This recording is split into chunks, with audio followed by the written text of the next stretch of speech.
Welcome to the lesson on Knapp's stages of coming together. This lesson overview will include investigating Knapp's model of relational escalation and the 5 stages of coming together: initiating, experimenting, intensifying, integration, and bonding. Knapp, back in 2000, created a 10-stage model of relational development and termination. It's best described between communication partners that are romantic. However, in many respects, it works well for other types of close relationships. Most of my examples will, however, be about romantic partners, but I will also try to provide some insight on how this model also works for friendships, families, and co-working relationships. In order to best understand the model, we should look at some of the characteristics of the model. The first one is that the stages are based on personal perception. So we have to keep in mind that both parties, whoever's involved in the relationship, may see the relationship differently. They may view the relationship with opposing views. How nice when we're on the same page. But we have to remember we don't always see eye to eye. Number 2, the stages are not bound by time, yet we tend to move in them in order. So there's really no such thing as, oh, you should be married by year 2 if you've been dating somebody. Sometimes family members or friends will say, gosh, they haven't proposed yet, or why aren't you married yet? But remember, there's no such thing as that stages have to be bound by time. That's all a matter of perspective. The second part of number 2 is that we tend to move through the stages in order. And so according to Knapp, although you can move through the stages quickly, so for one couple, maybe they move through all 5 stages in 2 months, where it takes another couple 2 years, or another couple, 12 years. So it really just depends on each unique relationship, yet it is important to emphasize we do move through the stages in order. And our third characteristic is that relationships can experience features of coming together and coming apart at the same time. So for instance, maybe you've heard of a married couple who's been together and married for, 10 years. But let's just say at their 10-year marriage anniversary, they need to go on a second honeymoon, or they need to start dating each other again. So even though they've been together and they haven't broken up, perhaps there's some issues or problems that lie within the relationship. And so they want to kind of recycle back to a previous stage where they can grow the relationship again. So they're coming apart a little bit because things aren't as intense and wonderful as they once were. But at the same time, they can go back and experience some of the relationship features that they did in the beginning. And I'll explain that more when we get through the stages. But it's just important to know that these are some of the main characteristics to best understand how the model will work. So let's take a look at the model. The first stage is called initiating. And with initiating, or with all the stages, we're going to focus on the purpose and then the type of communication. So the purpose here you could see is really impression management. Often when we're first meeting somebody, whether it be, a potential romantic partner or a coworker, we really want to offer a positive impression upon them. And therefore, we will behave in specific communication ways, especially non-verbally, to let them know. The purpose also in this stage of initiation is really about just establishing that first impression through affinity-seeking strategies. Affinity is liking. And so again, when you're interested in getting to know someone, then you show them that through your verbal and nonverbal behaviors. Through communication, we might engage in some handshaking, as that is a dominant nonverbal behavior in American culture. We also engage in small talk, maybe talking about something related to a current event or what's going on with the weather around us. And finally, just some friendly expressions. So smiling, nodding our head, forward body leaning.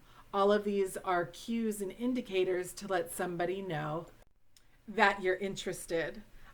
Imagine if you're flirting, then smiling, kind of mirroring the other person's body language, maybe coming closer in proximity so there's more opportunity to talk with the other person. These are all some friendly, expressive behaviors one may engage in this initiating stage.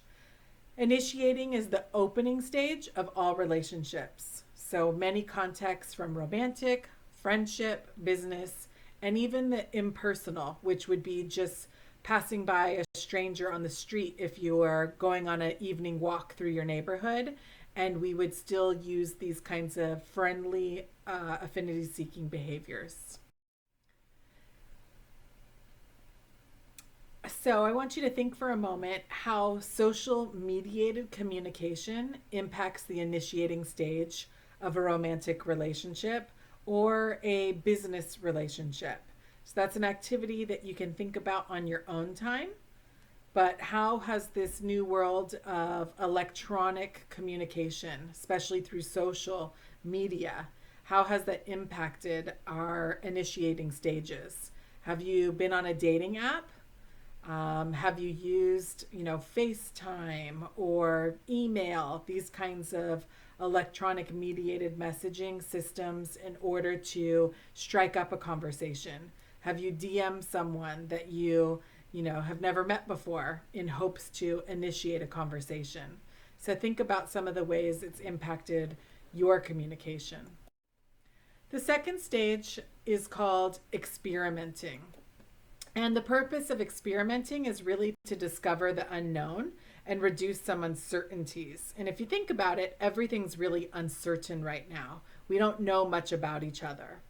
We're also striving to search for common ground. So one of the reasons we form a relationship is based on our similarities, right? And therefore, what do we have in common? Values, interests, hobbies, these sorts of things. The ultimate goal is really just to continue to learn more about each other in this stage. And we call this an audition for the future. And what that means is, let's say we've had a phone conversation, or maybe we've gone out on a few dates. Do we want to see them again? Is there a second date or a third date? So every time you communicate face to face through electronic communication, it's always in terms of, will there be more communication in the future? And that's really what the audition is all about. And that goes for you and it goes for them. So both ways. Some communication that's highlighted here is really small talk being the hallmark of this stage. So through affinity seeking strategies, if you're interested and like someone, asking questions to show your interest is a really valuable skill. You want to, again, audition for the future by showing that interest.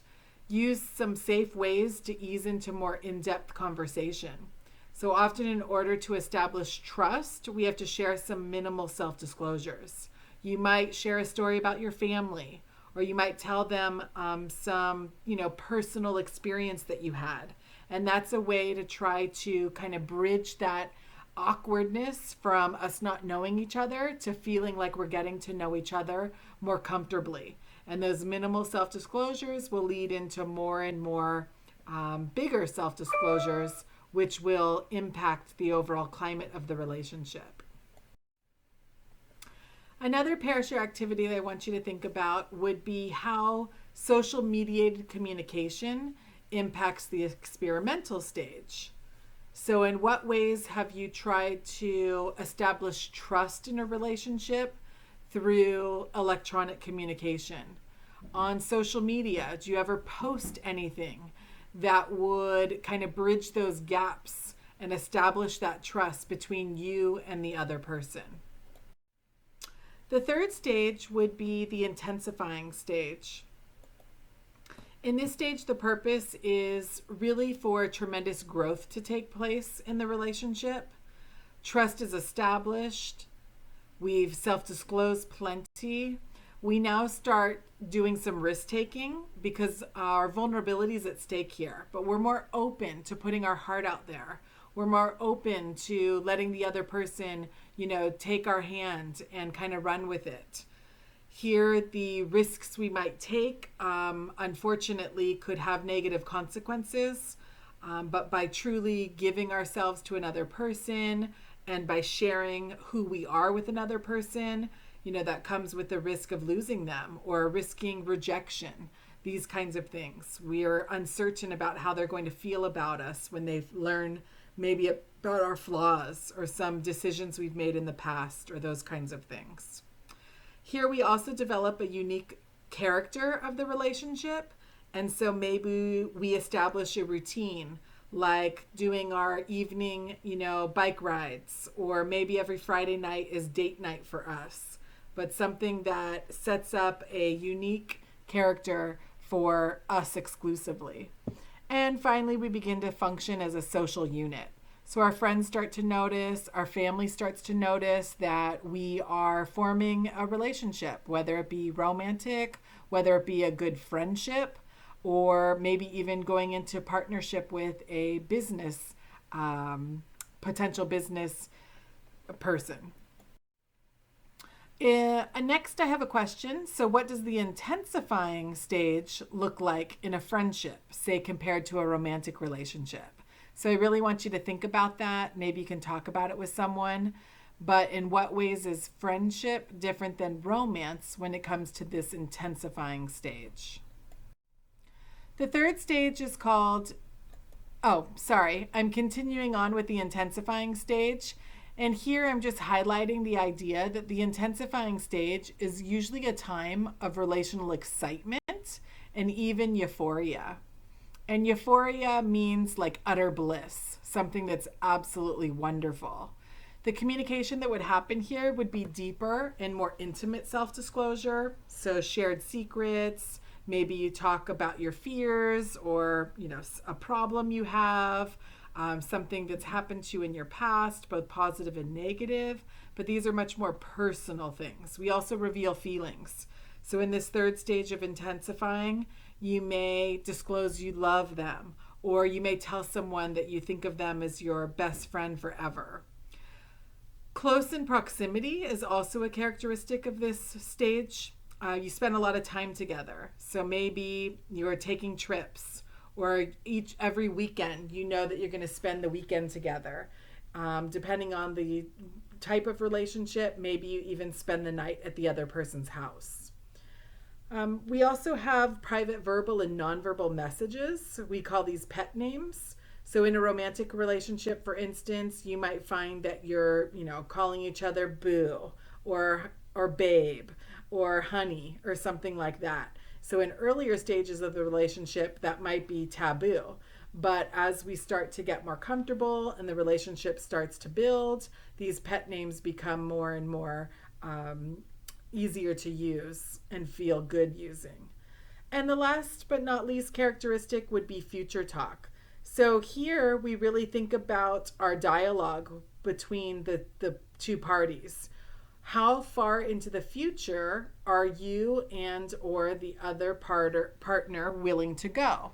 So research suggests that the further into the future you talk, the better. That's showing the investment into the relationship. So for instance, if you're on a date with a partner and maybe this is your 10th date or something like that, and they say, hey, in a few months we should go to that concert and see our favorite artist, musician, then that's a good sign. That means that in a few months they still see themselves dating you. And how about at that concert, if they look further into the future and they say, we should do this next year.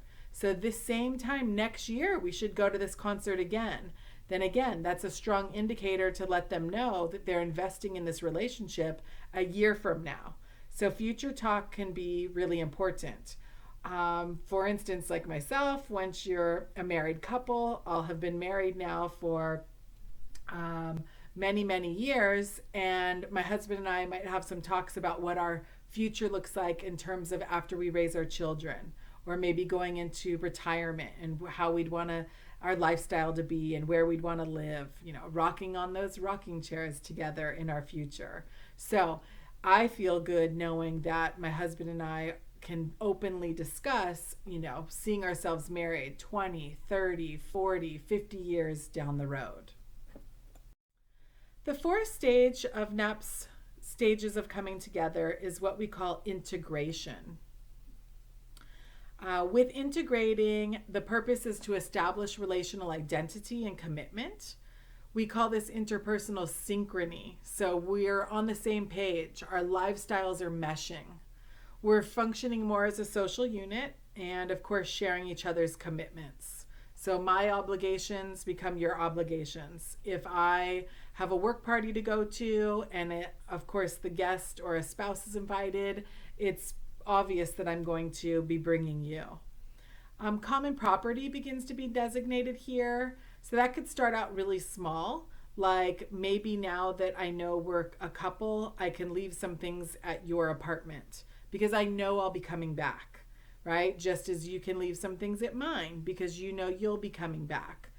This could also progress further, and depending on your cultural or maybe religious beliefs, common property may become something that you purchase together. So maybe moving in together and sharing a lease or buying a home together, these kinds of things.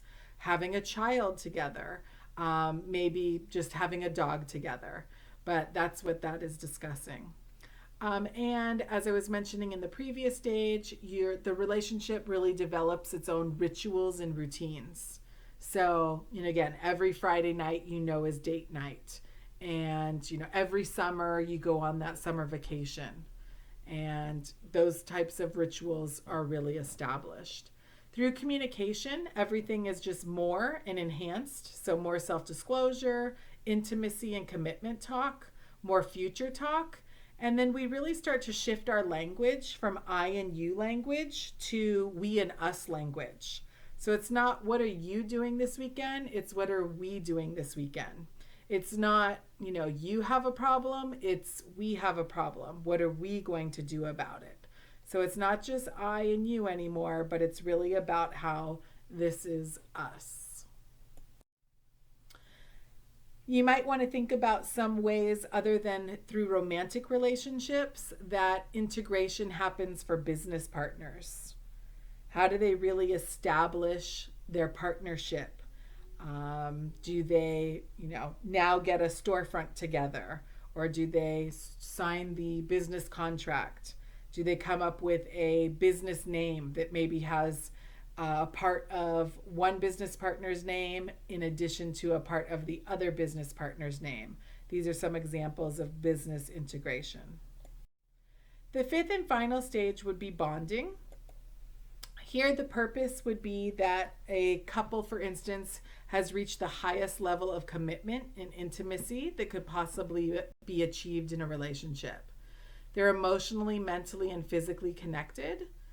The formal public contract binds the relationship. So this could be the marriage license, for instance, or in business relationships, the business license. But this really officializes the couple's integration. It seals the future. It exists to the public.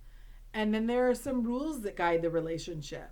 So every marriage, for instance, has different rules, but maybe your rules are that you'll have children or that you'll have monogamy in the relationship, no cheating. So those are some obvious rules most couples would have in a relationship.